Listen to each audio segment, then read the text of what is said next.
For God, for country, for truth, for justice, for the Republic. You're listening to the Powder Monkey Podcast on PirateInfoWars.com.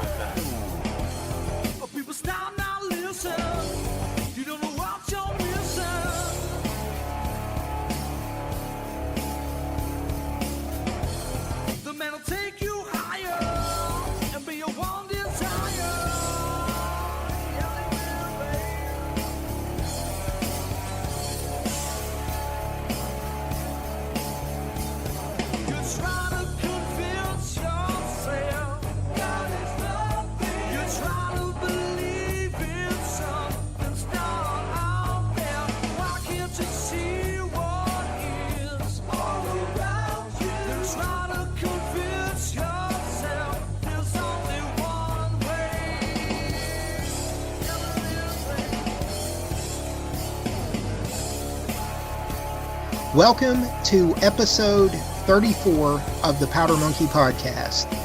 And this episode is going to be titled, Oh, Canada. And the reason we're, obviously going to title it that, there's a lot of things that have been happening out of Canada.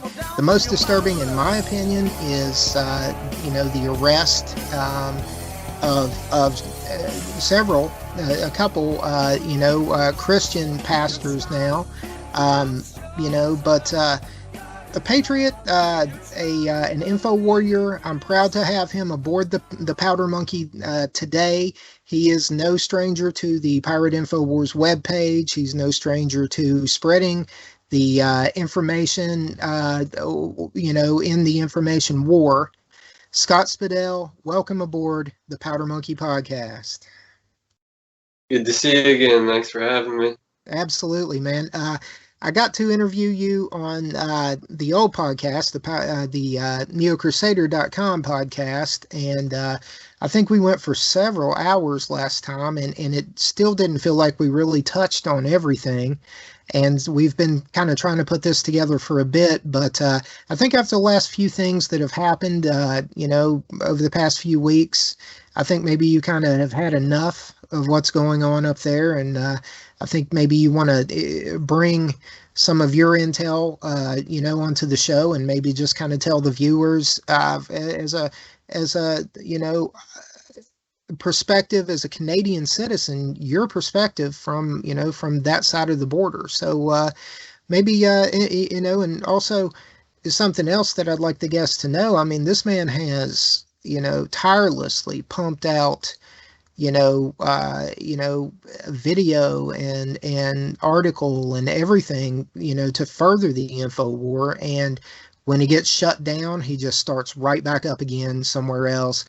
One of the best sites on YouTube for quite some time, the InfoWar Armory, was a masterpiece of data and everything, and they kind of shut you down there. So I don't know, just kind of tell the guests a little bit about yourself for new listeners, who didn't hear the last, the old podcast. Maybe just kind of let's start with a little bit of background and why you're here today. All right, yeah, we've been in touch off and on quite a bit all along, and had a great show before, and we talked about getting on again, doing it, and things are just getting so crazy, and there's no better time than now. And, right. But, like you say, I've been at it for quite a while. I can't even remember back when I first sort of snapped out of it, I guess you would say, but for at least 8 years, close to 10 years, I've been hard at it, like you said, with the YouTube channel and stuff like that. And really what brought me into it was I got real bad hip problems that got me laid up, kind of more or less almost bedridden. And just so much time in my hands, I started digging into stuff, and I have a long family history of people who served in the military and stuff like that. And really passionate about it. It means a lot to me personally. So it's been a battle, and one I'm proud to keep fighting. Absolutely. And go on again now, what's going on in Canada lately is just getting ridiculous. I mean, we're back under lockdown here in Nova Scotia again, and it was almost no rhyme or reason for it. We had our premier actually resign not too long ago under whatever list of reasons he decided to come up with. And I suppose we've been planning to resign for a while accordingly, but we got this new guy who just kind of shoot in and thinks he's some kind of top dog, I guess. Back under lockdown, and they tried protesting there this past weekend. They started sicking the police after them. The funniest thing about that is that they're in Halifax, in the Commons it's called. It's the center of the city where a big old fortress used to be back in the day when, you know, the British and the French were fighting over the New World. It's a pretty cool place, real big tour. A lot of people always gather there, and it's a common place for events and demonstrations and stuff like that. There's a bunch of people who wanted to demonstrate this past weekend that showed up. They were on the front of the hill near the waterfront where it's all the main attractions. It's where all the hustle bustle is. So it's like the sight line of like downtown Halifax. It's a sight you think of, right? Sure. They're right there in the forefront, you know, doing their thing. And they were all separated in small groups, like you're supposed to under the new rules. And the police are there giving them a hard time, right? Meanwhile, on the other side of the hill, in the other part of the park, there's people sitting around doing the exact same thing. The difference was they didn't have Canadian flags or signs. So it's getting pretty ridiculous. Right. And, you know, one of the things that, you know, I guess Mother's Day weekend, I don't know if you saw the, you know, the post that was getting banned, that was actually Australian. It was an Australian news agency. I shared the post from somebody who was actually worked for President Trump in his administration, and he had shared it, and so I just grabbed the image and shared it, and instantly I was banned. And it was talking about the, you know, how the documents had leaked, you know, that China was discussing the biological war, you know, the weaponization of the, you know, of the COVID, the SARS virus. And so, you know, it was shut down immediately. And not only was it, you know, censorship, but, you know, I had no, you know, obviously, and I'm not whining and crying. Anybody who's ever been on Facebook is no, you know, they're no stranger to, you know, the process that you go through when you get banned. But, you know, wasn't it funny though that, well, it wasn't funny, it was sad, but that we, you know, on Mother's Day weekend, because I shared a post, that was accurate, by the way. There was no conspiracy there, you know, I was not able to you know, make a memorial post about my mother on Mother's Day, and I couldn't share videos of you know, Arthur Pulaski being arrested as well.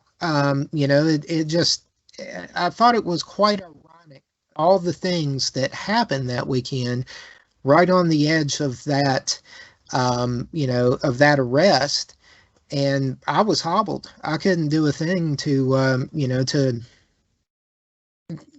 other than I could watch the videos, obviously, but I couldn't share them. I couldn't comment on them. And you're no stranger to that. You've been silenced quite a bit.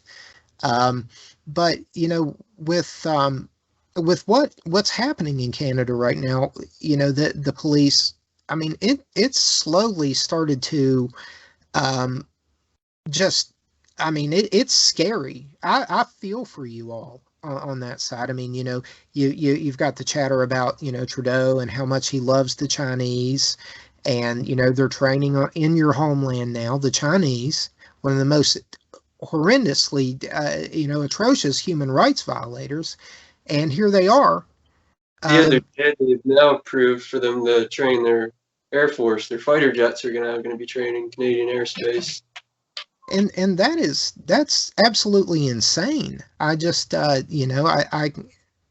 if I were the president of the United States, I would be on the phone, with Trudeau saying, "Wait a minute, what are you doing here? Why are you, in love with China? All of a sudden, and I don't guess it's all of a sudden. I mean, I don't think any of this is just out of the blue. I think it's been in the works for quite some time. But, how have you seen, since China has started to creep onto the scene. I mean, it seems to me like as China creeps in and more talk of China being there, you also see them start to crack down a little bit on human rights. And am I wrong in that, or I mean, is there a correlation there? You think?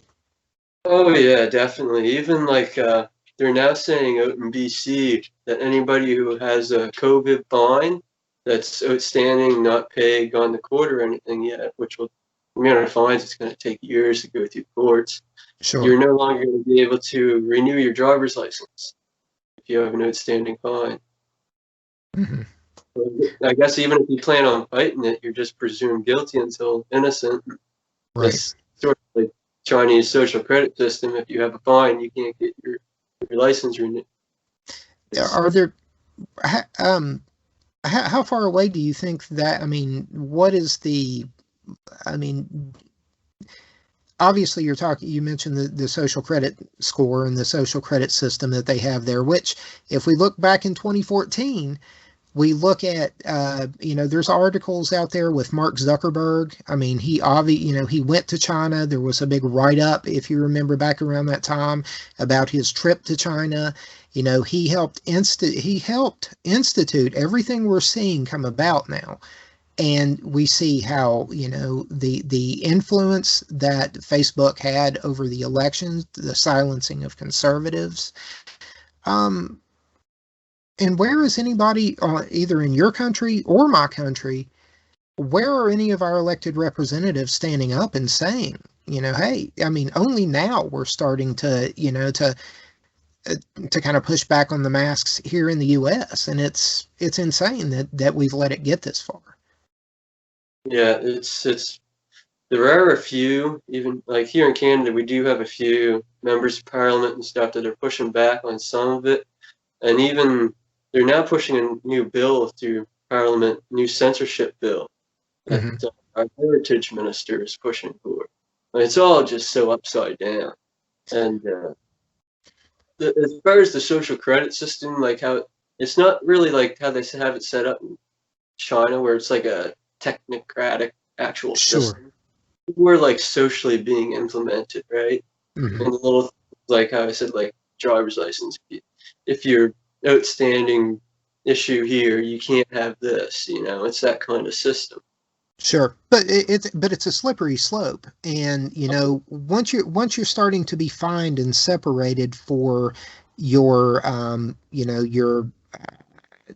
lack of going along with what they're telling you have to do, with your pushback there. Once they start to fine people for that, and then they take away their right to their right to travel freely. I mean, it's how do people get to and from work? Not that I don't even know. I guess in you're in Nova Scotia, so I mean, in that area, you had mentioned that the lockdowns are still on. So what about the economy there? What's happening with that? Even, I mean, forget traveling. I don't guess you need a driver's license if you have no job to get to. Yeah, we here most of Canada, we went into like the weird lockdown initially, Mhm. like everywhere did. But Sure. after we lifted things, like for probably since last summer, we've been fairly open. Right? I Okay. mean, everybody still wear masks and stuff, but the businesses weren't forced closed. Like they opened up the businesses and stuff.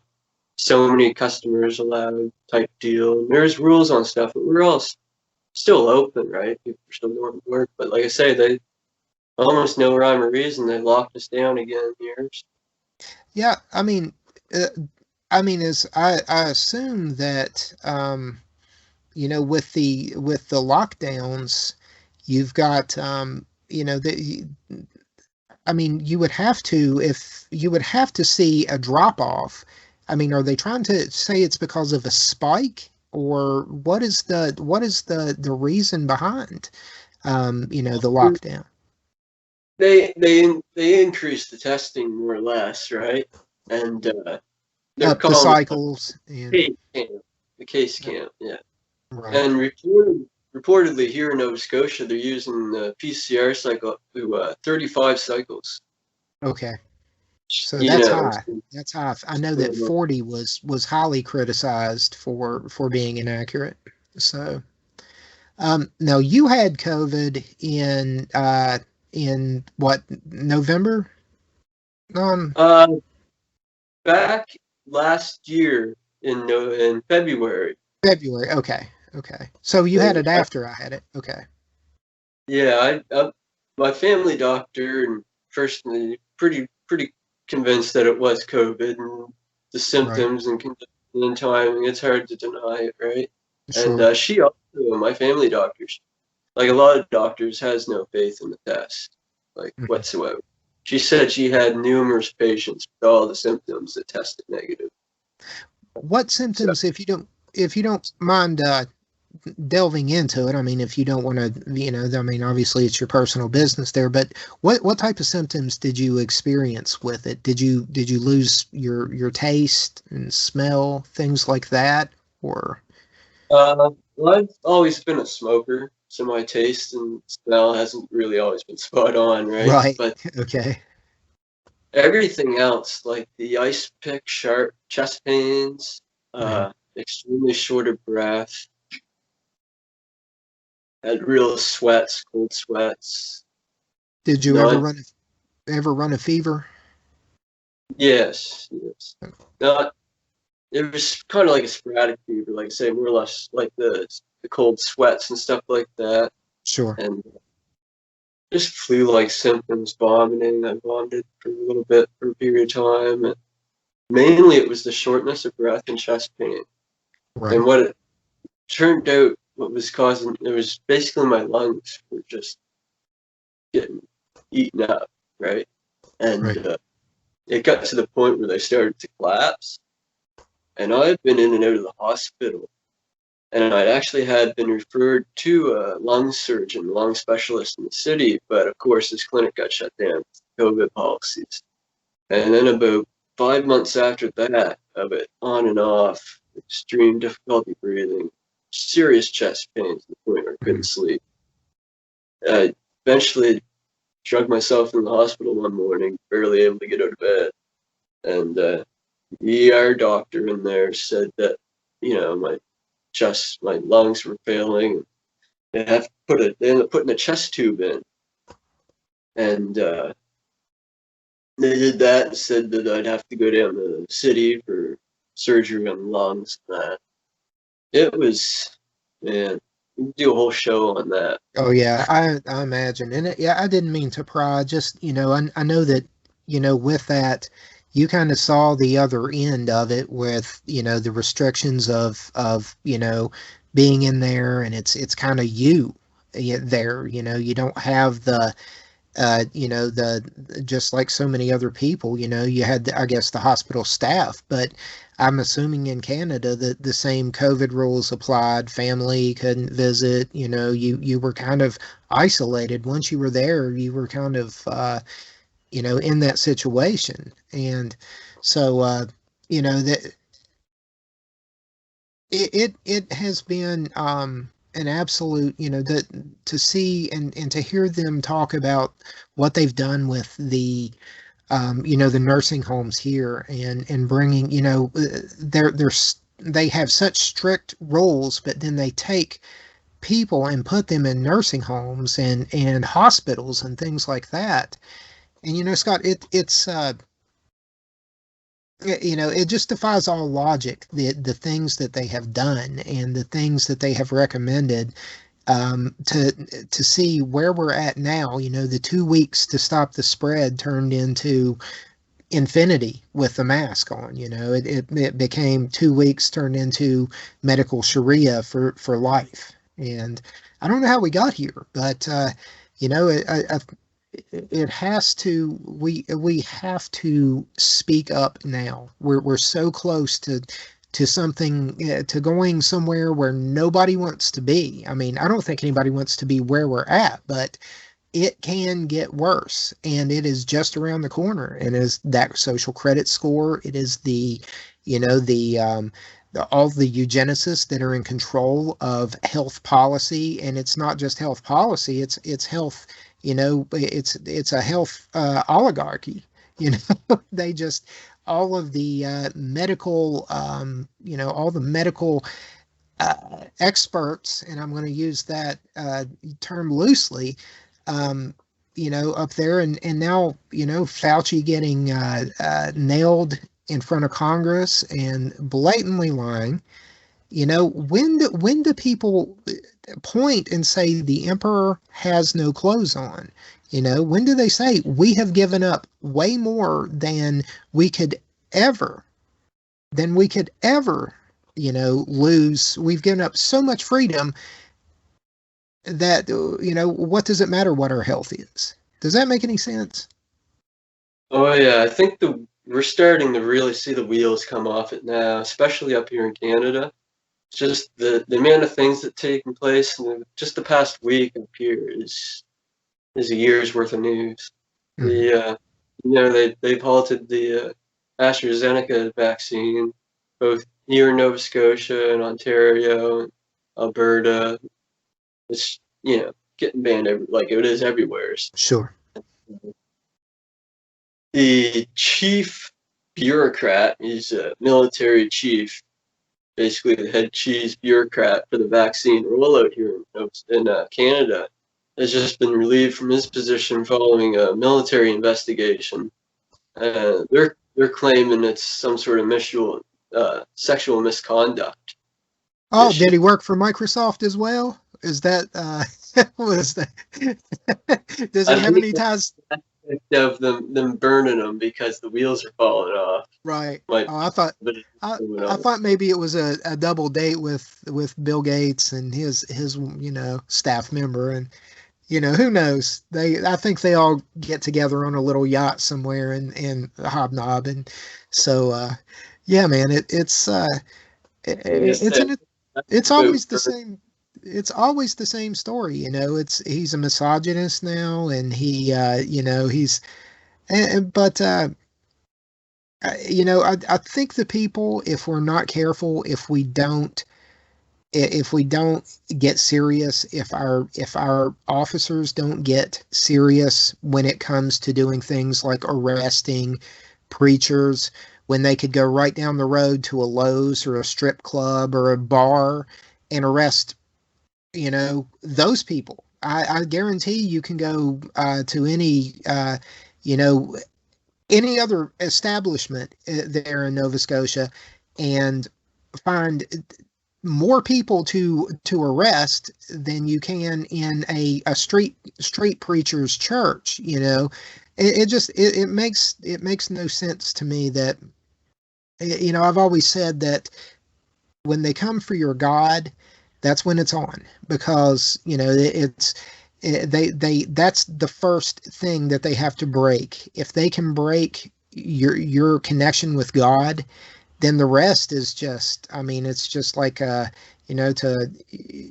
maybe borrow something from Hendrix, it's like a castle made of sand. It's going to crumble eventually. But you have to have God. You have to have that connection with the higher being, if you're so inclined, or just maybe you have to connect with that certainty that there is nothing out there, if somebody's that so inclined. But I just I don't go that way. I think I don't think I know that there's something else out there, and they want to disconnect us with that, and that relationship isn't just, with from a Christian's perspective, and it seems to me like that's, I don't recall any imams being arrested, but it's with the Christian thing, it's written that where two or more are, gathered in my name, they're also I am, basically. And so it seems to me like that's maybe a little more of a reason why that it's so important to barricade, a church so that their members can't get in, as opposed to, maybe stopping people from going in the Home Depot or whatever you all have up in the Great White North that's equivalent to Home Depot. I don't know what. Go for what is it? Costco. Costco. Okay, well, whatever. Costco. Hey, let's go to the Costco and let's arrest their asses. But instead they're going to pick on the Christians. And I have a friend who is a pastor here in the States, but he spends a lot of time. He'll go to Nova Scotia, and he's an evangelist. So I know I just because my buddy Scott goes there, Scott Neri, that that there has to be a big Christian presence there. It has to be, the spirit has to be strong in that area for Neri to touch wheels down there and do his thing. But I mean, just it was shocking to see Arthur Pulaski get arrested, and just I don't think any of those police officers, though they were polite, I mean, it could have gotten a lot worse for the cameraman and some of the people that were there with him. But I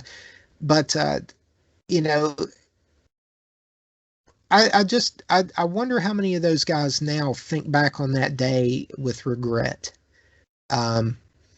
Because that was their moment where they could, that's the moment they went from protecting and serving to to becoming stormtroopers of something much more sinister and something much darker. What Didn't do it the way they did it either, right? Right. To pull them over on the side of a freeway like that, I mean, that wasn't necessary. What's the chatter there on that? I mean, the people you talk to just in, up there, what in your country, what's the overall census of that event? And then Tim Stevens as well. I mean, what's your gut feeling on kind of your compatriots there? It's not going over too well.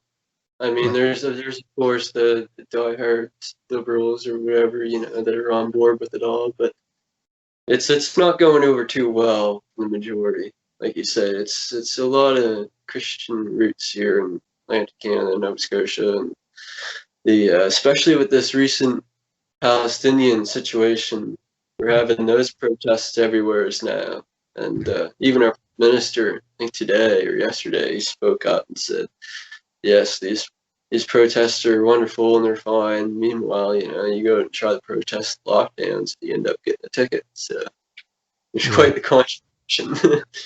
And it's like that. I mean, I haven't confirmed it myself, but apparently all the mosques in the province are still open and holding their services, right?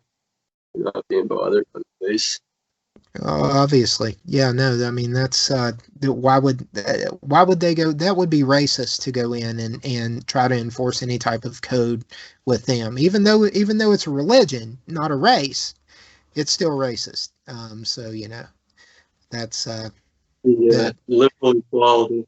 Yeah, the almighty Trudeau has spoken, and so. But like I said, there is a lot of especially at this point, a lot of Canadians are starting to realize it doesn't add up. They're looking around the rest of the world and stuff. And they say, even within the power structure within Canada, there's a lot of, Leo touched on it when he was on your show there last week, and there's a lot of stuff shaken up within the system.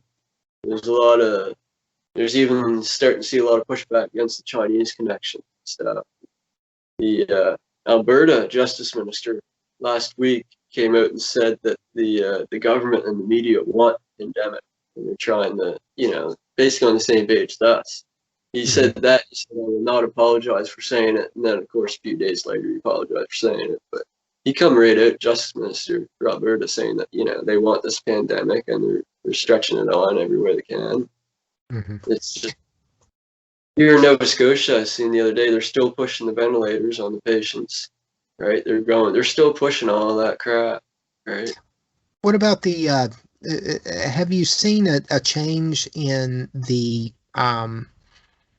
media up there? I mean, as far as the fear porn and have you seen? They're still pushing the fear porn heavy every day, but there is some, like the other day, touching back too on how when Leo was talking about the powers that be within starting to splinter. The Canadian military released another new report on hard-hit Ontario nursing homes, declaring that they did not die of COVID, but from dehydration and neglect. That's coming from the Canadian military. Right. So that shows that there's some stuff shaken up within the system, that people are seeing where the road leads to, and they don't like it, right? It took. I mean, on the winning side, like Alex talks about, there is no winning side if you support this.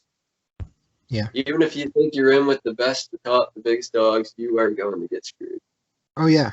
Well, I mean, it's always going to be that night of the long knives for those people that go along with it. They don't want to just kill, what they term the useless eaters. They want to kill everybody. And if you look at, I don't know as far as, Canada, but, they were talking last week on InfoWars about how the phasing out of the Marine Corps over the next, 5-10 years, and how the majority is going to be robotic.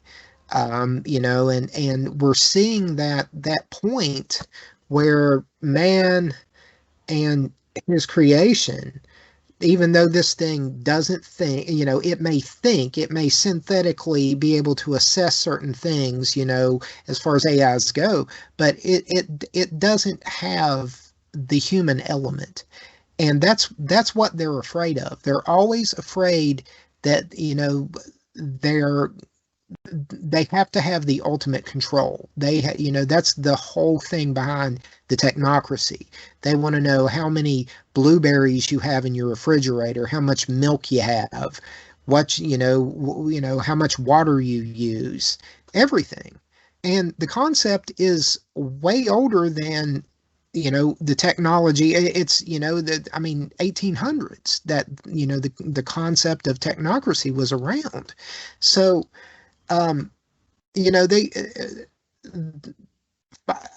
where in the club do you end up if their goal is, stay under, 500,000? Isn't that the goal with the Georgia Guidestones?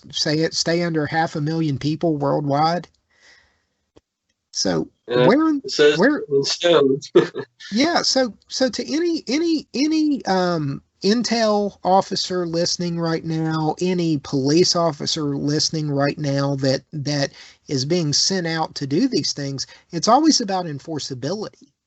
You are the human element. You are the shield. That's why they call, that's what you do, is serve and protect. So to anybody out there listening right now, you're not excluded from this. You aren't safe from this. They're going to use you to lock your family away, take your family's rights, crush your children's future, and then they're going to send the big dog robots and the Atlases from Boston Dynamics to kick in your door. That's where the technocracy leads. And then you have, one person eventually in a control room controlling 1,000 autonomous robots, drones. that's where technocracy leads. And the human element goes away. So either you stand up with humanity and stop arresting pastors, stop, terrorizing the people that you have sworn to an oath to protect, or you lose it all. And I didn't mean to go on a tirade there, man, but somebody, I don't know who needs to hear that, but everybody, if you're wearing a badge, you need to hear that. No, you said it, man. Like, you join this dark side, and even if they did somehow, like, the tyrants are always their own creators, their own demise, right? You're just signing on to your own failure, right? You go along with this stuff because in the end, it always comes out. It does. Always comes out in the wash. That's a term a guy used to work with in the car business. Customer would come in and they would talk about how good their credit was and this and that, and he'd say, it always comes out in the wash. We'll see. Then we run their credit, and then they need a cosigner or whatever. But I'm digressing. It just I think Canada is sort of a bellwether for where we're going to be if we don't stop. I think that's going to be my line in the sand, Scott, is when they start arresting preachers around here for having church. I think that's going to be my line in the sand, and I think that's where I have to stand in and be the shield between tyrants and people who just want to worship. And I pray to God that never has to happen. But when they start doing what they did to Pulaski, especially a few weeks back, not just the arrest, where they pulled him over on the road and arrested him, had him on his knees and everything like that. But I'm talking about the first time they came into his church, and I think, and then barricaded, they all barricaded around the churches there and wouldn't let, the people in. It just was, it's insane. It is insane. Why Christians? Like you said, let's go to the mosques and tell them no, and let's see what kind of pushback we get there. But they have different ideologies, they're looking at the low hanging fruit. Yeah. Well, speaking of pushback, I think that's what we're really starting to see here in Canada, because we started to see a lot of pushback against all this stuff before these latest random lockdowns come down across the country, right? I think that's what lockdowns are about. It's not about health. It's about the fact that people are getting out on the streets protesting and pushing back. And might be my optimistic side, but I think we could end up being kind of the canary in the coal mine type deal, right? Where Canada pushed it so far that people finally said enough was enough, right? That's hoping, anyways. The protests we see in Toronto and Montreal, they keep growing every week. More and more people in big cities protesting it. So, what about agent provocateurs? Do you have any concerns for, maybe something happening, maybe along the lines that they could kind of like the same narrative that they've used with the Capitol on January 6th? I mean, do you? I haven't really been seeing too much of that. It was a bit there a few weeks back. I think in Montreal, they had like Black Bloc kind of Antifa group. They were sort of infiltrating, going around smashing windows, doing their thing during the protest against the curfews. We even have curfews in Canada now in some places. You can't go out at a certain point at night, but not too much of the infiltrate, like, surprisingly. I mean, there could be, and they're just not really doing much yet. But what we are seeing a lot of is like the doxing, the people going to the demonstrations, trying to videotape and taking pictures of people, trying to figure out who they are so they can report them to the authorities, right? That kind of thing.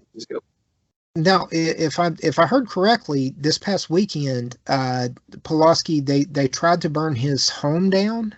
Am I correct in that? Well, arsonists tried to they tried to actually burn, was it his home or his church? It appears, well, it was at his home, but yeah, Okay. it appeared, yeah, he had a fire there, and it Mm, appeared arson, so mm, not good. no, no. Um, some of the other things that have concerned you, I mean, it's not just, I mean, this is kind of a smorgasbord of tyranny now that we have. I mean, it's not just one flavor. It's like a Baskin Robbins of tyranny. They have so many flavors and styles of to choose from. You see like the COVID passports. They're talking about that. Israel has which one thing I don't support Israel on. I won't support any country that requires some type of passport to travel, within the borders and to shop and to do things like that. But there's so many things. I mean, what else do you see coming down the pipeline, or what else do you see out there that is concerning you? I mean, we've got the censorship, we've got the tyranny against the churches and the protesters. I mean, what else do you see out there that is on the horizon? I see it being the censorship, especially here in Canada with them trying to push the new bill through. It that's all they have left really is the censorship, right? I mean, Right. they're losing control on the flow of information. More and more people are becoming informed, and that's all they can do is censorship. So Talk about the InfoWar Armory for a minute. I mean, that looked to me like I guess when we first met, you were kind of doing the InfoWar Armory, and you had a that looked to me like it was a labor of love, not just I mean, you obviously put a lot of time and effort into that, and sort of just like Thanos, it was just with the flip of a switch or the stroke of the key, it all went away. It seemed like, and maybe for some of the listeners out there and viewers out there, we're actually doing this one. I kind of switch hit on the on the whether it's the viewing or the audio, but just for the viewers today. I mean, kind of talk about what it's like to be on that end and to put so much of your time into it, and then for them to just be able to pull the plug like that without rhyme or reason. yeah, that was quite the adventure, the old YouTube escapade. I just created the YouTube channel and started posting segments from the InfoWars Alex's show. Watched a lot and said, like he always says, it's all free to air. If you see something you like, cut it, clip it, post it, share it around. So I just started doing that and started getting some subscribers, and then started getting artistic with it, taking clips and adding some music or clips from here and there, and just throwing stuff together and just stuff I thought was interesting and people would like to know, and just I, kind of, like I said, put a little bit of an entertainment twist to it, so it was something people actually want to watch, right? And It like was watching. fantastic. It was Your editing skills are fantastic, man. I mean, you put a lot of time into a lot of those videos as well, man. And it I was amazed. I mean, some of them get over 1 million views. I wake up in the morning and wow, I didn't expect. But Right. no, it really took off, and the more successful it was, the more they cracked down. Right? Yeah, First, they demonetized it. I didn't even do it for money, of course, right? I mean, I just sure. because I want people to help inform people, get word out about information. I Right. figured out, I'm not a very tech savvy guy, but eventually I figured out, oh, okay, they're offering me to monetize it. I can make a few bucks. I figured I'd do that, made a few bucks. Basically bought InfoWars products for the money I made. And yeah, it really took off. The first thing I did was demonetize it, right? To de-incentivize people. Well, whatever. Just keep doing it. And I knew that's what they were doing, right? And then, sure enough, their YouTube CEO, I don't know if you remember seeing that, they held a conference there at the Congress hearing, and Mm. she actually said that we demonetized a lot of channels to de-incentivize people spreading misinformation, right? I knew exactly what they were doing. I just plugged on, and I can't remember what exactly was the final straw, but in a rapid succession, I ended up getting 3 strikes. And boom, it was gone. And I tried appealing it, and it went nowhere. They said that eventually they ended up giving me 2 or 3 different answers. Eventually, just said, "Well, we can terminate any channel for any reason at any time," without telling you. And that's basically the official policy now. So they don't have to tell you. You don't have to have a reason. Oh Just yeah, do it. no, yeah, it's and that's one of the things. I know that you kind of got to see a little bit of the the back end of the InfoWars boards, and you spent a little bit of time there, and that was one thing that always impressed me with them. I mean, obviously you had a bunch of crazy people coming on there, and the bots, and I mean it was kind of it was like the barbarians at the digital gate. They were just always there, man, just relentlessly hammering away at every post, every comment was seemed like they had to throw something negative on. And That, that was really eye-opening for me. I mean, I knew there's like so-called bots or whatever, and people that they're probably paid to be doing this stuff and all that. But when you say we're both involved with yeah, and you'd start seeing this stuff, and you'd see all these different accounts with the same IP address. It's like, I'm not a tech-savvy person, but even I could figure it yeah, out and realize what the hell was going on here. right. All these people posting all this awful stuff. Oh, by the way, shout out to Jesus is Muslim. How you doing, bro? Hope you're still posting away somewhere on some board, Assalamu alaikum and all that stuff, So but I mean just the worst things, and they never told anybody, I mean they when they say, free speech systems, they mean free speech, If you weren't Uh, threatening to kill somebody, I mean, there were times I wanted to break the band hammer out, but that's not what it was about. I was just about to say it was a good personal exercise too, because it Right. really tests your inner self and your own principles. And like, if you truly believe in free speech or not, you'd have to look at stuff and say, well, I completely disagree with that. That's not even close to being true or anything I go along with. But it's free speech. Like, I can't get rid of that just because I don't like it. Right. Right? Yeah, Really, absolutely. And it was a good that exercise. and they did, as far as a higher standard, um, you know, the majority of the world will never see that. The majority of the fans will never see that. But they did. I mean, it was, they held themselves to a higher standard. There was no, it was simple, don't threaten people, don't dox people, you know, and eh, there was no guidance though as far as what you do or what you don't do. It was, treat people, respect free speech. And I think that's what we were all there for. And who knew at the time that it would ever come to the point where I was literally on Discus when it went away. I was on the back end of Discus, and the moment it went away, and that was a surreal moment to see the board just gone, you know. And you would see so many attacks and so many things like that. But when they banned Alex Jones, and in that one fell swoop, all the tech companies came in.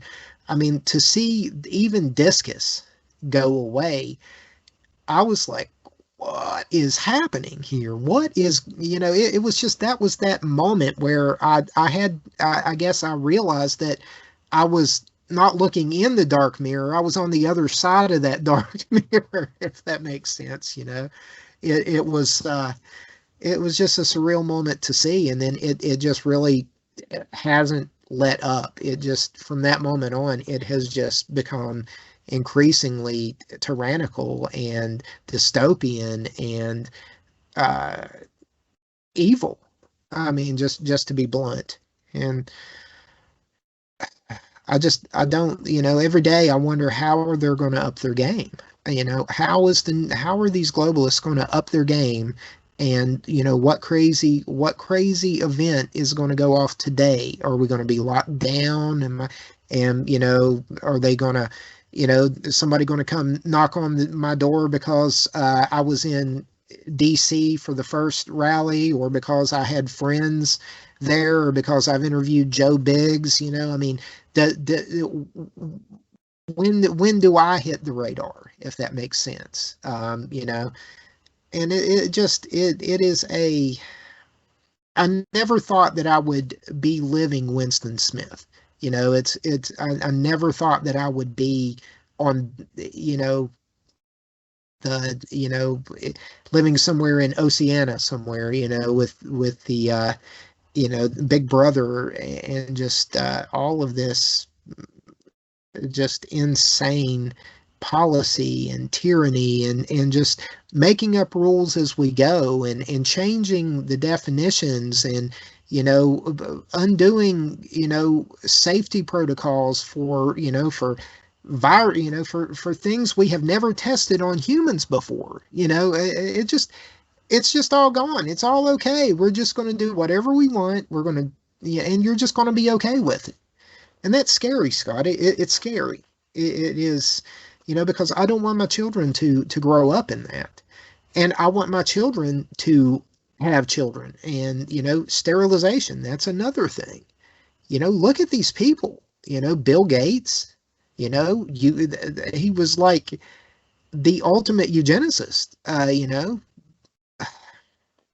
Well,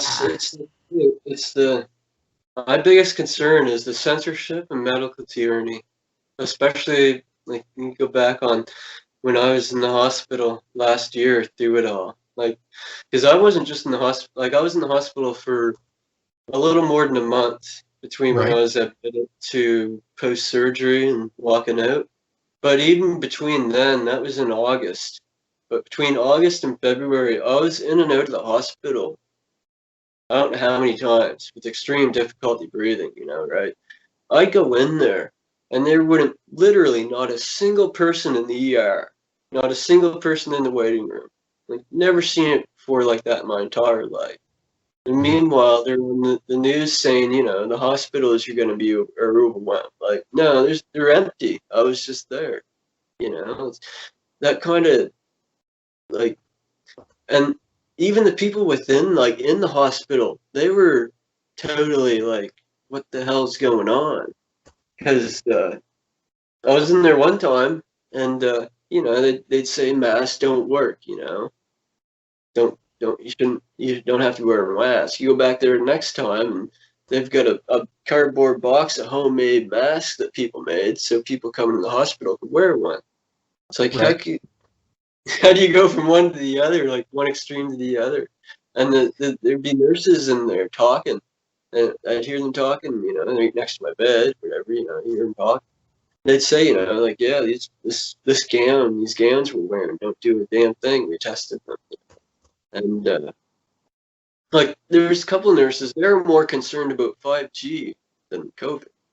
right, I'd be laying there, and when I was in the ER one time, young woman come in with, she was complaining about real bad headaches, and it'd get worse whenever she used her cell phone.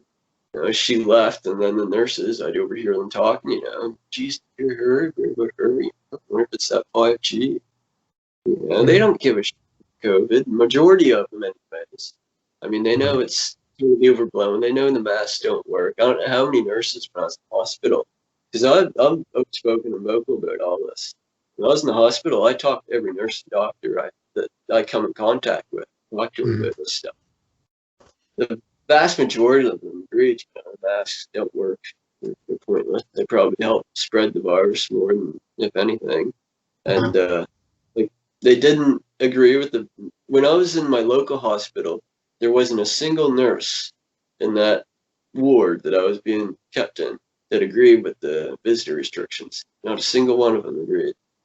And isn't it strange that that it's breaking now? I guess it's one of the things that Alex did a 5 or 6, 8 minute report on today. I think it came out. He was talking about how Fauci was, he basically, well, and you even mentioned like with Owen, how just the whole tide is turning, with Fauci, just how people, and again, if liberals, they make a great point. If liberals will look back, they hated Fauci in the 80s. I mean, look at what, and even Patrick Moore, he was on my show a while back, and he was talking about some of those things, but you hear so much and you talk about so much that it just kind of, it goes in one ear for me and out the other, and I don't make that connection until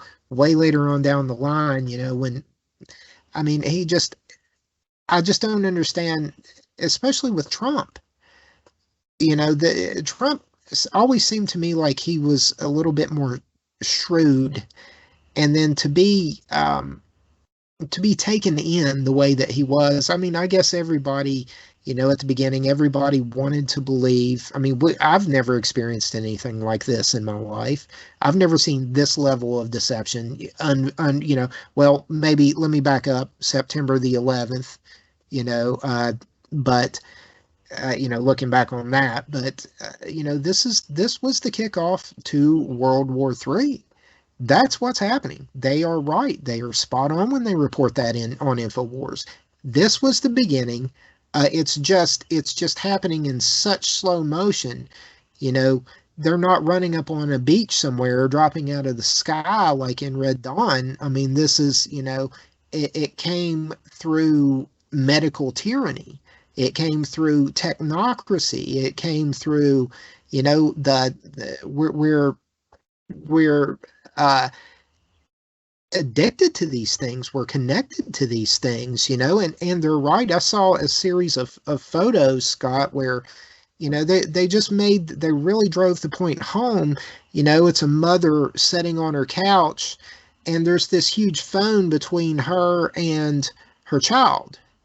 And, we're all, just technology, it's a double-edged sword. But, the same person, who created Microsoft, supposedly, with Bill Gates, we can take his technology and smite him with it to a point, but also there's the thing of, they haven't really rolled this out yet. Alex Jonz has talked about it, quite a bit, but they can literally scrub your voice, my voice from the internet. They can take a photo of you or me and make us say anything we want to say. I mean, we don't know what is real and what is not, to a certain point. So, I mean, the lies and the deception just pile on, and then we have the fear on top of it. I mean, it's just this tyranny burrito that they've served us, and I don't think it's going to digest well, Scott. I really don't. No. Like I say, I think it's reached a point. They push so hard, so much, so fast that it's just that people are seeing through it finally. I mean, like when I came out of the hospital, like when I was at the city for the lung surgery. The whole time I was in the hospital, none of the patients were wearing a mask. I wasn't wearing a mask, right? Which, if you follow the narrative, hospitalized patients, immune-compromised hospitalized patients should, top priority should be wearing a mask. None of us were, because it's actually detrimental, right?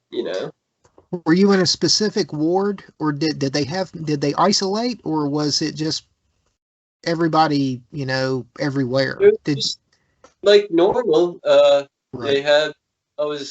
When I was in Halifax, I was on the thoracic or thoracic ward section, just like normal. Had, I don't know, few dozen rooms. Some were private rooms, some were semi-private with 2 beds, some were wards, like complete wards that had 5, 6, 7, 8 beds in them. Just, operating as normal. the nurses and doctors all had masks on because it's policy, but none of the patients did, right? And when Well, I came into the hospital, I walked in to the lobby area, it was like culture shock. Because all of a sudden everybody was wearing a mask and they were all looking at me like I was a freak for not wearing one. I just, like, it was surreal, man. the mask has been such a it's been hard for me to accommodate myself to it. When COVID first hit, I tried to do the right thing, and I was kind of looking I've always thought of it as a bioweapon. I've always thought it was a bioweapon. I have my own theories that are things that I can't technically prove right now, but they sound good in my head. And I'm still formulating, but it just the whole thing, with the mask, for a while, it was you put on a mask, you go out, and you're wearing the gloves at first to get gas, and you touch one thing, and then you get back in the car, but oh my God, I've got the gloves on. Do I take the gloves off? Do I leave? Do I use them next time? Am I going to cross contaminate? It was insanity. And then it was everybody stay home. And so, for the longest part of the time, it just everybody got into that lockdown mode. And then I think it finally got to me because I sell cars, and it's sort of a face to face thing. I work in an automotive dealership there, and you don't want to be a jerk, and you work with people who are immunocompromised. They have health things going on, and you don't want to be a jerk, but at the same time, I wore them. I got to a point right before Christmas where I was going into a TJ Maxx to do some Christmas shopping, and this little old lady kind of stopped me at the door, and she was like, "Do you have a mask on?" For some reason, it was just that moment, Scott, where I was like, I just looked at her, and maybe it was that flip out moment, kind of like Alex Jones, but I was just like, do I need to leave? Because if I need to leave, I'll leave. I don't have a mask. I'm not going to wear a mask. So tell me if I need to leave, and I'll leave. And I guess I said it in a little bit of a harsh tone, and I didn't mean to, but she kind of, I guess, maybe caught what she was doing or saw that it bothered me, and she was like, no, go on ahead, go on ahead. And then as I'm walking through the store, I'm thinking, man, that was kind of an asshole thing to do. I probably shouldn't have snapped in this little old lady, but it just, I was just to that point. So then I started wearing the mask and thinking, maybe I just need to be a good, person and do this, because I believe that COVID is real. I mean, I don't think that it is. I think the COVID rollout, the policy was the hoax. But there was a real virus. I've got the antibodies flowing through my system now. You do. Like I said, that's the scariest thing about the whole thing is the medical tyranny and censorship. Like I say, they're still pushing the ventilators here in Nova Scotia and Halifax. And if they had followed the COVID policy for me, I'd be dead right now. Oh yeah. The only reason I'm alive is because I got a doctor who actually practiced medicine, right? They looked at my symptoms and they treated me the best way they knew how. Right? They didn't just stick me on a ventilator because that's what the official policy says to do. Right. Right. And you know as well as you, that's the worst thing you can do for a COVID patient is put them on a ventilator. Yeah, they say 80% of the time you don't come back off of it. It's higher than that. It's like 90 something. Really? It's high. It's if you get put on a ventilator and you got COVID, you're pretty much done. Well, I mean that actually happened to my wife's aunt. I mean, it's that policy, and it just. And when the last time I went, no, it wasn't the last time. There was one time, like I said, I was in the hospital a few times. Like they said it was bronchitis, they said it was this, they said it was that, and they'd send me back home. Right. Eventually, one night, I could hardly breathe. It felt like there was an elephant sitting on my chest. I didn't even feel well enough to drive to the hospital, so I called an ambulance. The ambulance come and picked me up, took me in the hospital. I still hardly be able to breathe, right? They give me a steroid inhaler, And within 5-10 minutes of them giving me the steroid inhaler, my breathing started to come back. I mean, I couldn't breathe great, but it was a hell of a lot better, right? Right. It wasn't a serious condition anymore. And after that steroid inhaler helped me breathe, this doctor come back around. They said, "Oh yeah, well, I can't find anything wrong with you, so I think it's just anxiety. Here's have some." She gave me what are they used for anti-anxiety? It's a common drug people use for anxiety. I think it is Ativan.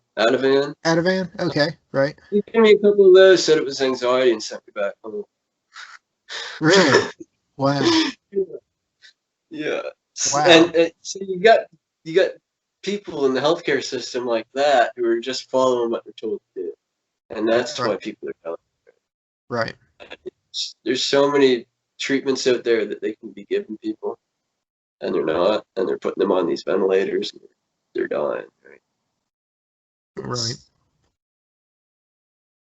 It just, and you know, the thing that. Yeah, I want to add this too. When I was in the ER, because I was in the ER, they had me in one of the triage units in the ER for 2 days after I first went in there. And that's where they put the chest tube in me when I was in the triage unit. And after 2 days of me being stable in the triage unit, they moved me to a regular bed in the ER. And that's when they decided, you know, I'm going to go for surgery in the city, and they're going to transfer me to that.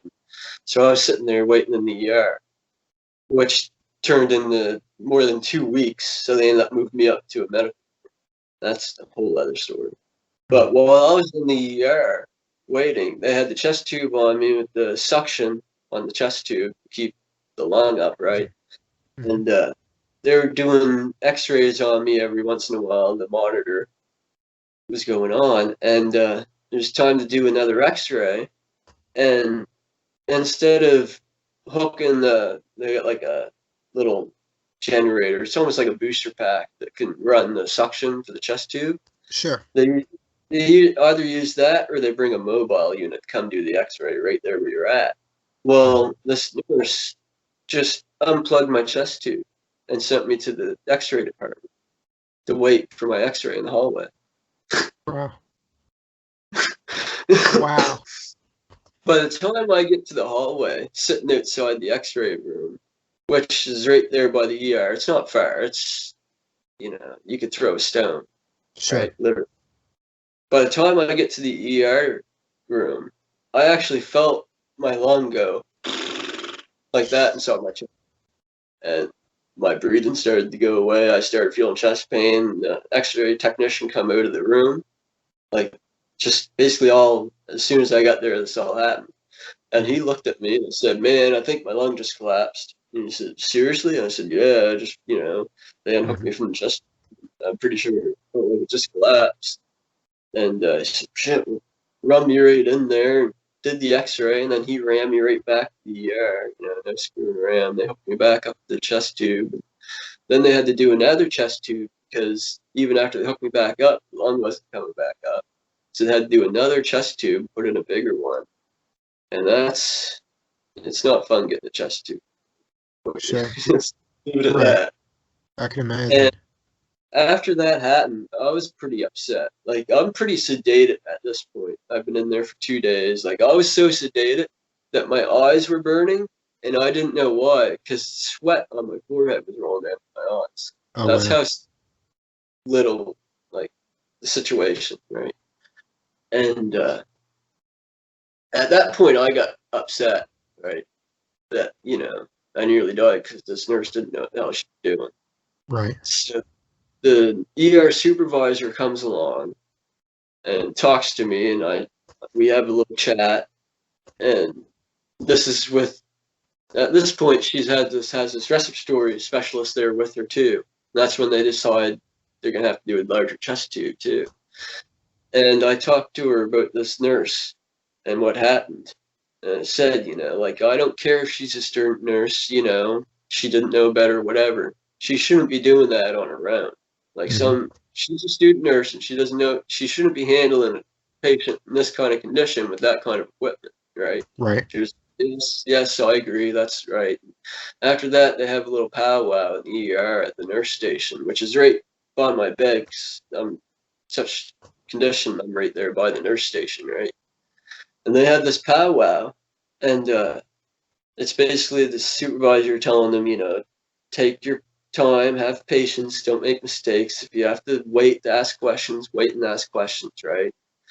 And afterwards, the nurse that had unhooked my chest tube and stuff, that basically the whole powwow was triggered by, she just goes, "Oh well," like that. And this is like right in front of me, right at the foot of my bed. And this nurse goes, "Oh well," like that. And I didn't even say anything. Before I even could say anything, an older nurse looked at her and said, like, just started tearing a strip off her, right? So, I mean, it's just a glimpse into these people that are just following orders. Sure. A lot of them don't know what they're doing. A lot of them are like fresh out of school or whatever. And they're just Useful following. idiots. And yeah, that's why COVID is killing people. Well, I mean, it's always, I mean, you know, if you look at Cuomo, you know, the things that, and he'll get away with it. He'll get away with it. They'll, you know, if we don't do something, they'll all get away with it, and we'll be slaves. And then it will never stop. If you think this is bad now, let them get away with it. Let them see that they can go. And of course they have. Brennan's gone in and lied before Congress. You know, it does. They've never paid. And so regardless of what country they're in, you know, so until people actually start being held accountable, until any of our representatives grow some balls and actually stand up for their constituents, we don't have a chance in this, you know, unless we do it ourselves. You know, that's the only way we survive this, is standing up, being as loud as we can, and saying no more, no more, and then acting upon it if they want some more, you know, I guess. I mean, I don't know. I don't want hell. I don't want war. I don't want, you know, my children to see that. But I think our only and best option is just to stop complying. Just don't comply. If they say you can't open your business, open your business. They say you have to wear a mask, wear a mask. Just stop complying with it. well, see, and that's it. I have I can't remember where it was. I think it was someone Owen Schroyer had on interview. I could be wrong, but they had been around the world during this whole COVID thing. It might have been Chris Scott, now that I think about it. And he said everywhere that they complied, they're still under lockdown, or intermittent lockdowns like we have here in Canada off and on. Everywhere that they didn't comply, they're living life like normal, and their COVID numbers are just as good, if not better. Right? So the answer is complying. Yeah. And I'll tell you, around here, like, it's a pretty rural Nova Scotia. It's a pretty laid back, friendly place, right? But it's also very liberal. Like, we've been liberal since Christ was a cowboy. And I tell you, I never wear a mask anywhere, and I never get any trouble. And the funny thing is not only do I not ever get any trouble, but people treat me really well. Right. Especially cashiers and stuff. Like, if I go in somewhere looking to buy something, or I'm looking to, you know, I need customer support more or less, right? They'll actually offer me customer support, you know, if looking for a product. Say, well, have you seen this product? You know, they're actually very nice and helpful. You know, it's like they're happy to see someone who's not complying.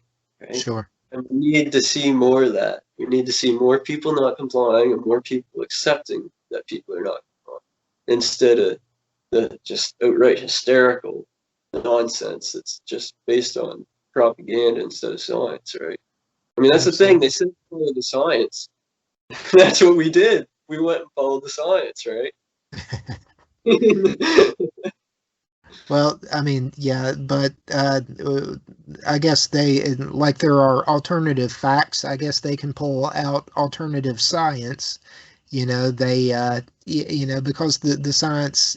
And I listened to a guy who was an analyst. He had been a professional analyst. I think he had worked for the FBI and different things, but um, he listened to Fauci. George Norrie was interviewing him, and he asked I'm sorry, I forget the guy's name, but he asked him, what do you think about Fauci? Have you listened to him? And before he could even get the question out, he was like, oh yeah, this guy is, he just talked about how deceptive just his speech patterns and the things, subconsciously he would say, how deceptive, he was in his speech. So, but I mean, to look again, that was before anybody really put two and two together. And, what's the root of all evil? The love of money.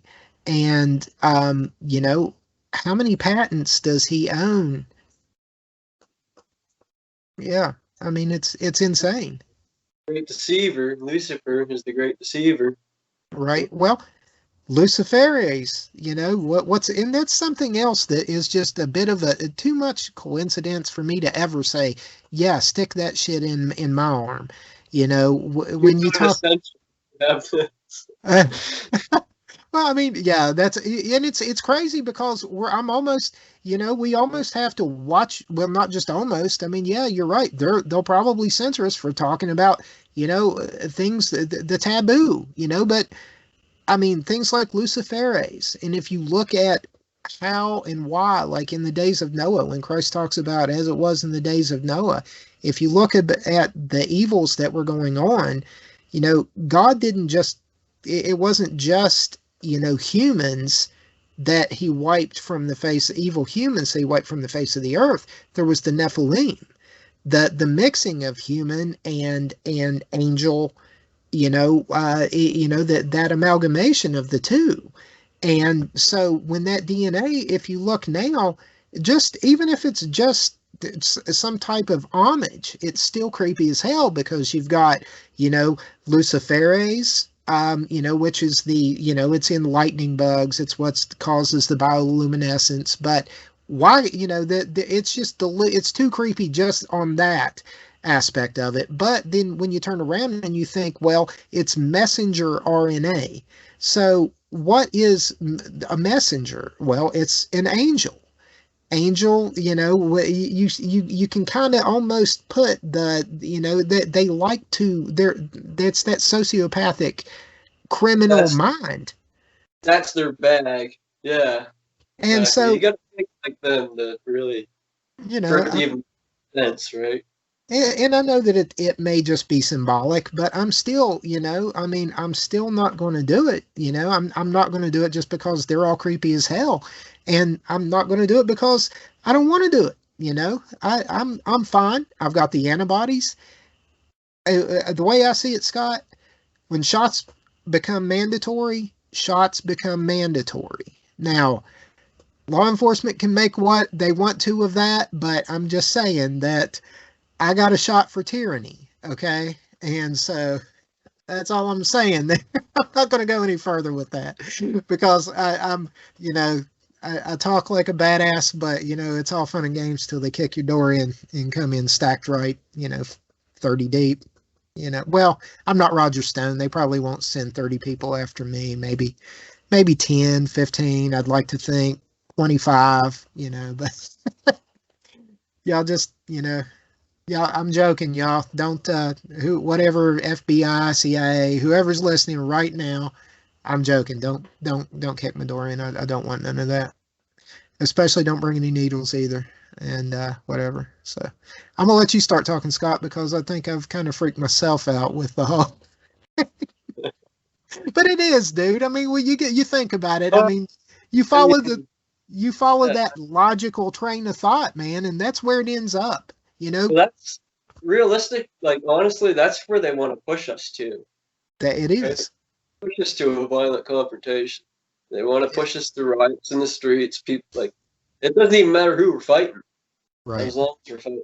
Right? Well, but I mean, I think Francis Boyle has a valid point. I mean, when he talks about, the Nuremberg Code, when he talks about those type of things, I mean, my son right now goes to West Virginia University, and he is freaked out because he keeps sending me these screenshots of the things they'll send across. And, right now, vaccination, is not mandatory, but, it may be in the future. And, all these things that they just kind of plant the seed in your mind that, right now we're not mandating it, but, because enough people pushed back then.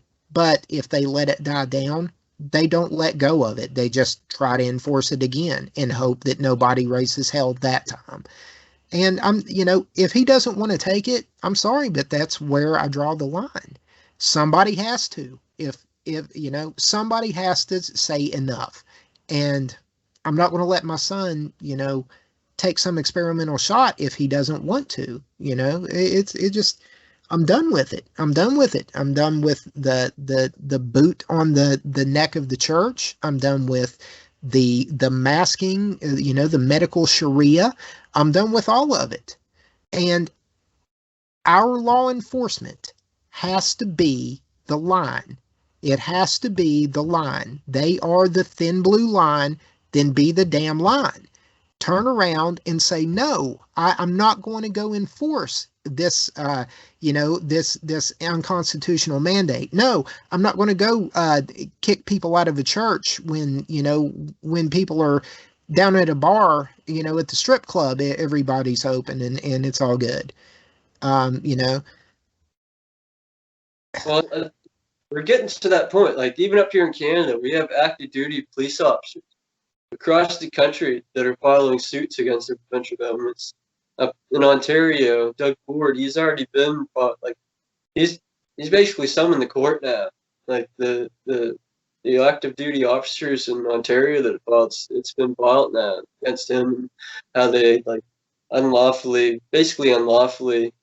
carried out this emergency act. Right? There's no justifiable reason that they should carried out this emergency act, which is everything else is based upon. Right. Right. That's how they supposedly took our rights away, was this emergency act. And it's all just completely flawed. You might as well just draw it up,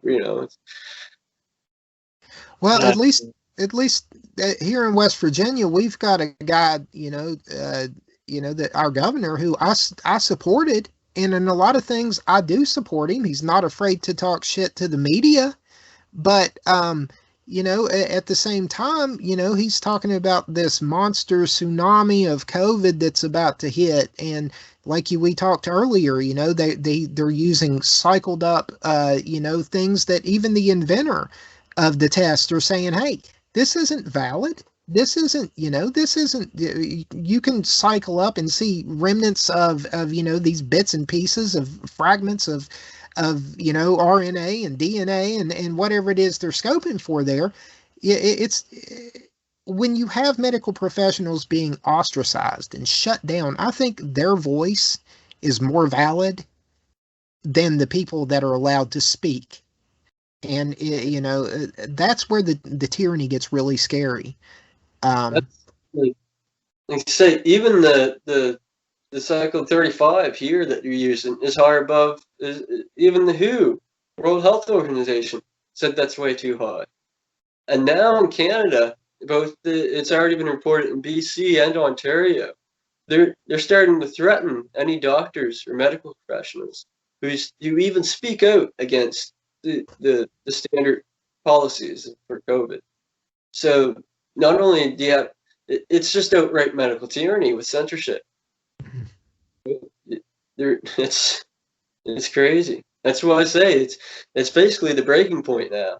Sure. Either people are finally breaking out of it, and everybody from our military and police, with their investigations that they're doing and the suits they're filing, and the few members of parliament that we have speaking out. I mean, it's getting to that point now where, well, over what almost half or maybe over half of the medical professionals here, the administrators aren't taking the vaccine. themselves. Fauci had to admit that. That's a smoking gun. I mean, if that's true, um, then what does Even that say? even the mainstream media has been reporting how about half of the healthcare workers are refusing it. Mhm. About half the people in the armed forces. And that's reportedly. It's probably a lot higher than that, Right. realistically. I just, it's scary. It is a scary thing to see. Um, what about some of the other things? I mean, I know that before all this broke, there were a ton of things that we discussed before, and again, Uh, those kind of what's that? uh, One of them is really kind of showing its ugly face again is Ukraine. Remember us Yeah. talking about Ukraine? Well, that's kind of where I was going with that. I mean, you kind of you were what's that? That's next year's news 2 years ago. I mean, so I mean, yeah. Uh, A lot of dead bodies buried in that whole story. I don't think we've seen the last of Ukraine. I mean, and who knew how weird that was going to get? And again, The funny thing is before, not long before that all happened, I just finished reading a book about Ukraine that I got from Infowars. Uh, a second. take your time. Called America's Nazi Secrets by John Loftus. There's they're, they're Nice. really good book. Uh, John Loftus, former U.S. government prosecutor, former Army officer, he uh, he dug all into the World War II Hmm. documents regarding Ukraine and the Nazis in the United States, and it's incredible what went on there. Like this is nothing new, man. Like what they did with Ukraine back then, Right. it's incredible. It's basically history repeating itself, right? It always does. There's nothing new under the sun. I mean, it always does. It's that vicious circle, and hopefully with the things that that are lining up in a book that was written thousands of years ago, the way things are kind of fitting together, hopefully that cycle will be broken. Hopefully within the next 10 years. I don't know. I think when they talk about that 2030 mark, 2033, I think there's a reason for that. I think like I said, these technocrats, when you look at a scheme, and this scheme has been, over 100 years in the making, just the technology side of it, you know, up to a certain point, we're still going out to the well and drawing water from a well, and riding horse and buggies, and then all of a sudden we went from that to, we're flying through the air in metal tubes, and into space and everything like that. And where's that tie into? Well, that ties back into Nazis. um, you know I know it's not popular, but I wonder often, how did we really win the war with the Nazis? Because we absorbed so much of their science and their technology. And if you look, who's running the damn, the IBM Watson machine, and well, who do we know that is a direct, in relation to that? Well, Mr. Bill Gates. So it's The again, people who started World War II won. Put it that way, right? yeah. I I mean, mean, the Rockefellers they funded the Nazis, and then they donated the land that the UN headquarters was built on. yep, So it's that side, you know, yep. they they they the people who started the war won the war, you know. Absolutely. Wouldn't Yeah. matter which side, quote unquote, side won. Yeah. They'd still come right on top, right? Well, it's like Israel and Palestine now. They're funding both sides of it. You've got and it's wars and rumors of wars, though. And I think that the more these things ramp up, then that we've just got to keep that focus on getting our liberties back under control, making it understood that no matter how grave the threat is, I don't care if there is an asteroid on its way here. In a way, kind of at this point, Scott, I kind of hope there is one coming. But I just, I just, let's end this craziness. But, I don't care what the threat is. It's never more dangerous than the loss of liberty. Because once you lose that, what else do you have to lose? That's when they're most important. It's like freedom of speech. And freedom of speech isn't important when somebody says something you agree with or whatever. Freedom of speech is important when something's said that's not popular. That's Mm-hmm. when it's Go ahead. no. Oh, Just saying, I mean, that's when our rights and freedoms are important. It's sure. not on nice sunny days when we're at the beach, and nothing's going on. They're not that stressing. They're not that important. It's times like these that they're important that we need to preserve. Right. Things get real bad real quick. You know, considering things like the silencing of the using corporations to go out and do things that the government can't technically do, well, especially here in the States, say with the First Amendment and things like that. But the government can't go in and do that to you, but they can allow a corporation, they can fund, say they can use DARPA or whatever to create a Facebook, and then from that corporation and that corporation's right to have their rules, even though they can run completely against what America was founded on and the freedom of speech and everything else. I think in a way, I guess what I'm saying, I think I'm talking around it, but in a way, you and I have discussed it, but I think the answer goes back, and I know that Alex Jonz has, with Band.video, but I think it all goes back to maybe, again, fighting with your dollar as well. I think at some point I'm going to do a quick video about why I'm leaving Facebook, and I'm going to pin it to my page. I'm not going to, remove all my data from Facebook, but I'm going to pin that last post to my page, and I'm going to just lay out why I'm leaving and where you can find me. You can find me on PirateInfoWars.com. You can find me on Powder Monkey Radio. You can find me on PowderMonkeyPodcast.com.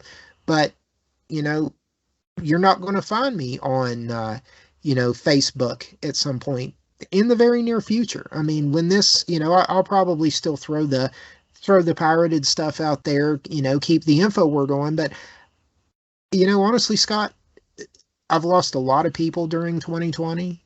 A lot to COVID, but a lot of people that I love, I have talked for so long and said, tried to get this message out for so long. And so many people I love just, have taken the shot.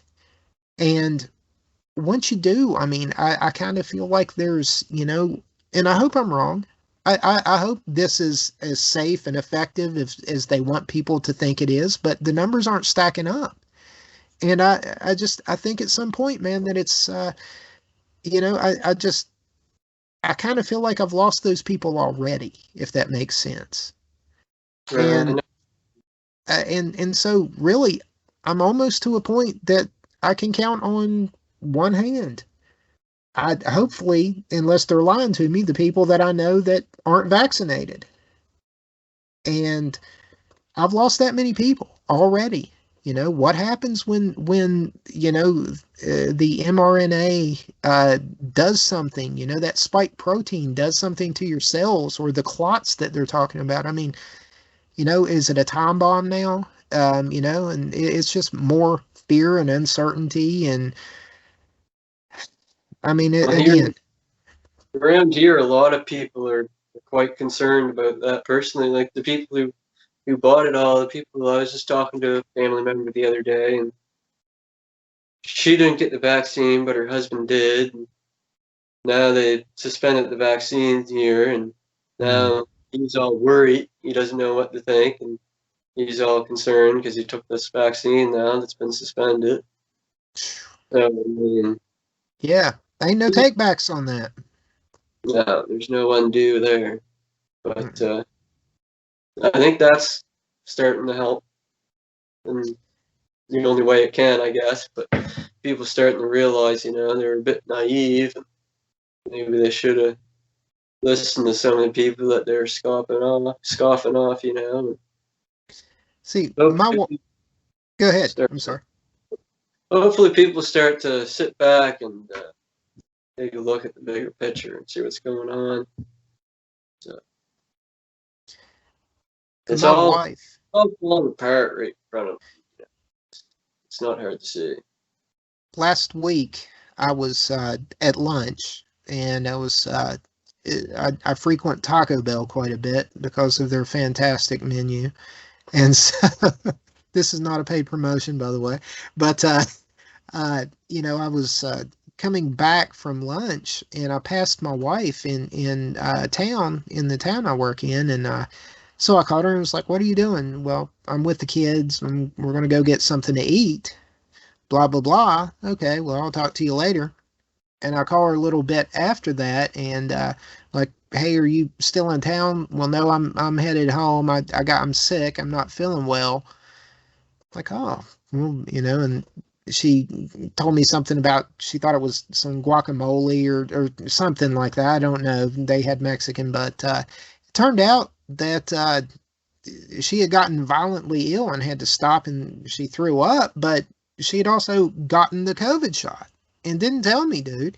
And I felt for 3 days, I felt like I had been cheated on. Like, not, it was just that you can't, that thing where you can't go back from, you can't undo it, and it, as much as I have yelled and screamed, and maybe it's my fault. Maybe I have said so much that she's just tired of hearing it and she wants to end it all. I don't know. But all I can do is laugh about it now because, again, like I said, there's no undoing that. Once you do it, you're on that ride. At least I've not heard any professionals talk about how to undo this. I know they talk about needing boosters, but I don't think it's that simple. Once it's in you, I think I think it's woven into the fabric of what you are, regardless of what they say. Um, Time but will tell. yeah, I'm not a doctor though, so I did not stay at a Holiday Inn either, so I have no, no. It's just all theory here. It's just all my conjecture. So don't ban me, YouTube. I'm sorry. Please, gods of YouTube, don't ban me. Let this message ring loud and clear for liberty to to grow like a flower that's been stepped on. Just allow us to get this message out. But it's just weird, Scott, because coming on before we even started this interview, I started thinking, well, how are we going to talk about things? How are we going to talk about COVID? How are we going to talk about the shots? How are we going to talk about election results, which I didn't even touch upon, the recounts and everything like that. I mean, just mentioning those things can get me banned, can get you, get this interview silenced. So it's just, it really needs to be a bellwether. Yeah. And they're getting crafty now too with some of the stuff they're doing in the sense for ban information. I mean, not long ago, remember, I worked with you a lot with that Facebook page, and it wasn't too long ago that Facebook suspended me from commenting on any group pages Mhm. and the pages or groups, I guess they're called. And after a couple weeks, that suspension was lifted, and I was able to post on pages and groups again. And after about a week or so, all of a sudden I started getting an error. It comes Right. up whenever I post something. It comes up with an error. It doesn't say I'm suspended or Yep. that I no longer have those privileges on Facebook or whatever. It just comes up with an error saying, we're experiencing an error. We cannot process this post. Right. Yeah. I mean, it's something else that's sort of creepy. It used to be the power of a meme was that you could make that meme, post that image, and it would kind of get around the censors because it's an image. What I posted that got me banned on Mother's Day weekend, I put no text in it. It was a simple image.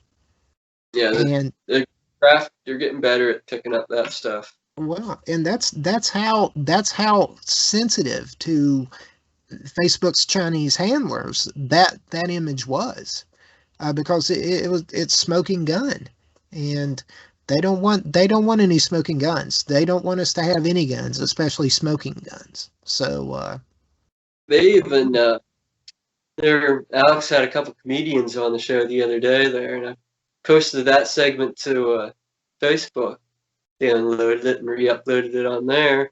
And Facebook, some obscure company I've never heard of, claimed they sent, copyright. yeah, but they claimed picture of what's his name, Xi Ping, and the picture of him side by side with the picture of Winnie the Pooh. Yeah. That's what they said.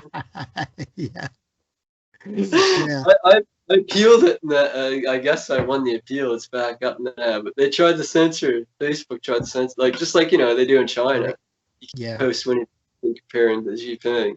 Well, yeah, I mean, it had Jinping in that meme, in that image, and man, they did not like that. I mean, it was insta ban, just and they never. I mean, I appealed it, and they never rolled anything back. Of course, it was a 24-hour ban, but by that time, so much had happened. Again.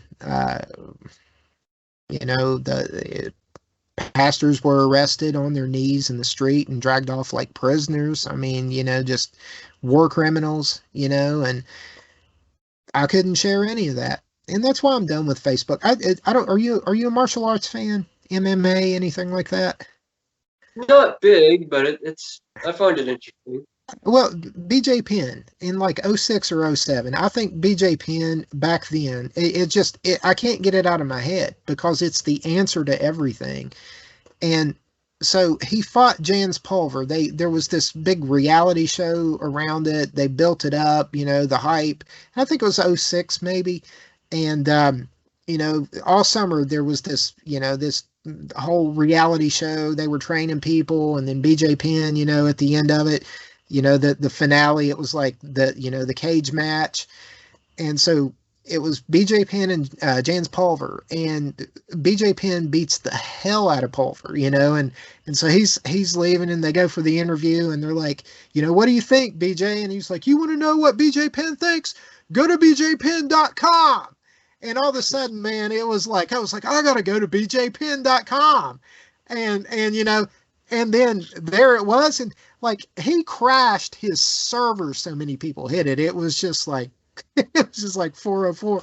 And but that's what we need. And that's why, Alex, what's so important, I mean, they roll those domains over, and it's genius in a way what they're doing. But I mean, Well, it's some for a long time, you need to build your own platforms, build your own websites. But I still personally, I still like to stay on the Twitter and the Facebook and that, because that's where you reach the people. yeah. Right? I Yeah. mean, even when I got suspended from Facebook or Twitter, put together a Gab account or a Parler account, and I tried those out and get on there, but you're just in a group of like-minded people for the most Echo part. chamber. Yeah. Yeah. Which you're not, I mean, it's all right if you're looking to find out what's going on and what people are talking about, but if you're actually trying to reach people, inform them, you're not going to get anybody on there, really, right? So I like to stay on Facebook, and Yeah. a lot of people ignore the information, but here and there, more often lately than not, people are starting to look at stuff, starting to get more ground, more traction there. So. Yeah. There, like I said, it's an info war, and I mean, we just have to find new ways to do it. We have to find, it within ourselves to continue it. Like I said, I mean, I can count the people. I mean, it's all but lost in a way for me. Because like I said, I can count the people on one hand that really matter to me that haven't gotten the vaccine. Everybody else has. And they're eugenicists. They're the worst of the worst people that have done this to my family, to your family, and God help them when it all comes out. God help them when the levee finally breaks. I mean, I personally go back to how we started the show, just, talking a little bit about my history and why I'm into this kind of stuff. I'd like my family firsthand, like, I've faced these kind of death doctors and stuff. Back in World War II, my grandfather, he ended up getting shot in the head. He served in North Africa before D-Day, Mm-hmm. and he ended up getting shot in the head, and they thought he was dead, right? I mean, the family here, we had funeral for him and everything, right? Like, Mm-hmm. he was gone, action presumed dead.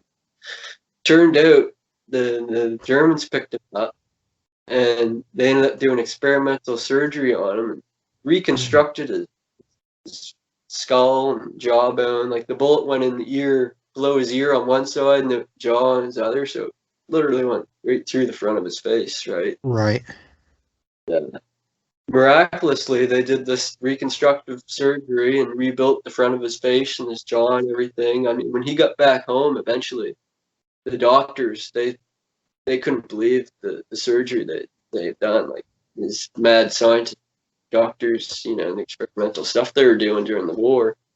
And to show how little they cared, they saved his life, picked him up, saved his life, and after that, they put him on a train to Austria, to one of the death camps up there. Mm. They saved this man's life, and then they send him to a death camp. That gives you some perspective into how they value human life, some of these doctors, right? Right. My grandpa, he helped liberate a death camp by the name, a concentration camp by the name of Sachsenhausen with the Russians, and he brought home a cat of nine tails out of that place. Leather, excuse me, leather stamped with metal bits in it. Just leather straps, metal bits in it, barbs all the way up. The handle and the pommel had a swastika on it. And when he got it, it was still wet with blood. It was still soaked and matted with blood. And, so that's why it just, for you and for me to be the progeny of people who actually fought Nazis, to now be labeled as Nazis for saying what used to be just a common understanding that men are created equal. We all have the right to pursue life and liberty, that happiness. And it's true regardless of where you are on this planet, that should be a fundamental understanding. And for some reason that I just can't understand, people have just given that all up. These generations, they talk about hammers and sickles and the Antifa types. None of them have ever owned a hammer or a sickle, much less ever used one. But they it's just a great deception. I mean, people talk about aliens as the great deception, but I don't know if they're not already here. You know what I mean? It's insane. It is insane. Scott, we're coming up on we got about 10 minutes. We'll be at about 2 hours. I mean, is there anything we haven't touched upon? I mean, is there anything you want to, anything that you want to talk about or need to get out there or anything like that? Anything we didn't cover?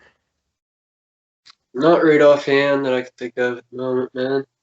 There's probably a million other things we could talk about for another 10 hours. Yeah.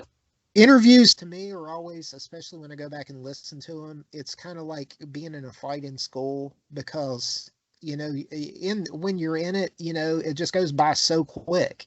But you go back and you listen to it and you're like, man, I should have asked that or I should have done that, and it's almost like a fight you were in school when you think, man, I should have kicked him in the nuts at that point instead of, and, you go back and you're like, I should have asked that question. I should have brought this up. I should have brought that up. But there'll be time, man. Hopefully, knock on wood. I mean, there'll be time. They haven't completely censored us. So, we're going to fight on until there's no more space left on the internet to post. At least I'm going to. I don't care if everybody I know and love gets the shot. My fight's not over. It's not over until I have nothing left to post about because they're all in jail and they're all awaiting execution. That's when this will be over for the people that have perpetrated this on. And I'm not calling for. I'm saying the legal Nuremberg style trials. We do it the right way. We have to be justified. But it's time. It is time. You just looked at me there talking about the shot. I didn't mention it during the show that Canada, Alex talked about this the other week. United States and Biden administration is planning to dump these vaccines that they've suspended because of safety concerns, dumping them on other countries. Well, Canada just announced that these AstraZeneca vaccines that they just suspended for safety concerns, they're looking to donate them to other nations. How loving and liberal. And the liberals think it's like, I look at it's right on like MSN, like, my internet homepage where I just, sometimes click on to get what mainstream media is pushing, right? Right. You click on it and there's like people with little heart sign on the article, like, oh yes, they're giving away the vaccine, they suspended. It doesn't even register with some people, Yeah. It's unreal. Well, it's like Owen said today, and he's right. He took it to the ridiculous point, but I mean, honestly, he's right. If they put on a webpage, hey, we're taking volunteers to jump into a wood chipper because this will send you to the other side and you can become one with the AI god, hop in this wood chipper. I mean, it would literally be like lemmings just hopping in, all day long, just a river of people just wanting to hit that wood chipper, baby, because it's what they said to do, and it's insane. I guess one thing to say there on closing note, like trying to not be so doom and gloom. It's like that badass Uncle Sam. I watch him very much. He's got his little platform on band.video. He does all his videos. Right. He said something the other day that how many times I've heard it, but it's true. And he said it that it doesn't take everybody, right? If we're going to change all this, we only need a small percentage. A small percentage has changed things all throughout history. So we just try to keep our spirits up, remain optimistic, keep doing what we do, Right. and pray a lot, and yeah. That's it. Ooh.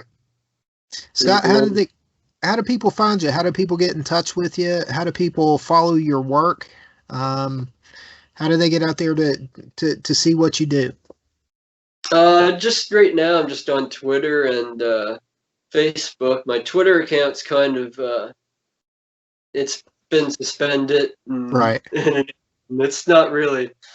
I mean, I post stuff on there, but it's a new account as of January. And, I can't even remember what my handle even is, to be honest with you.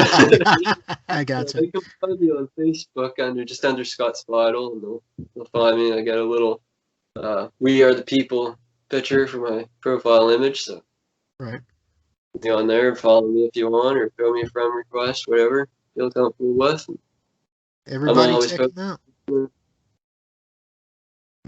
Absolutely, man. Absolutely. I mean, you have fought the good fight, and continue to do it, man. Continue to do it.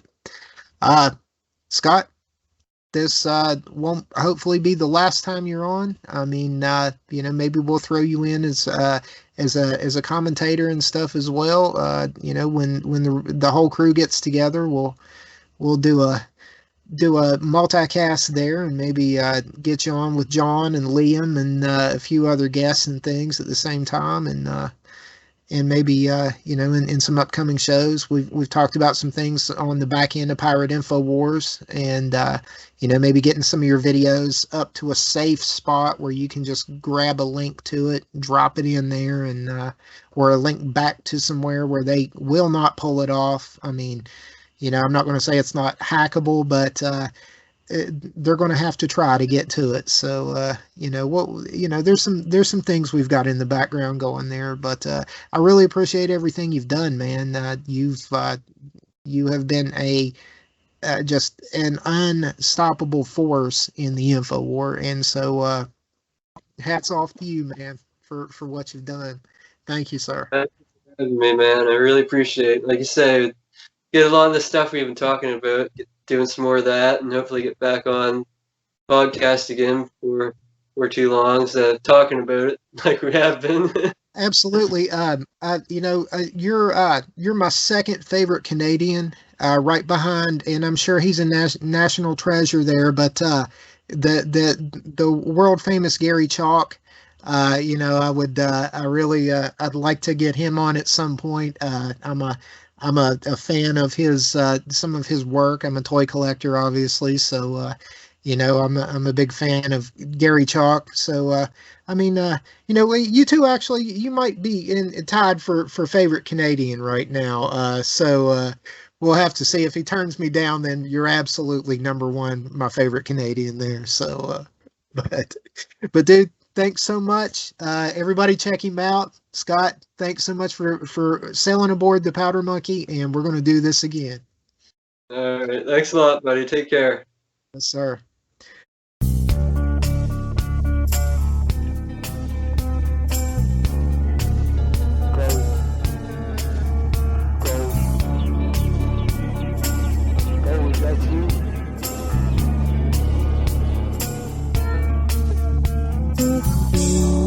Purple shrines on our head.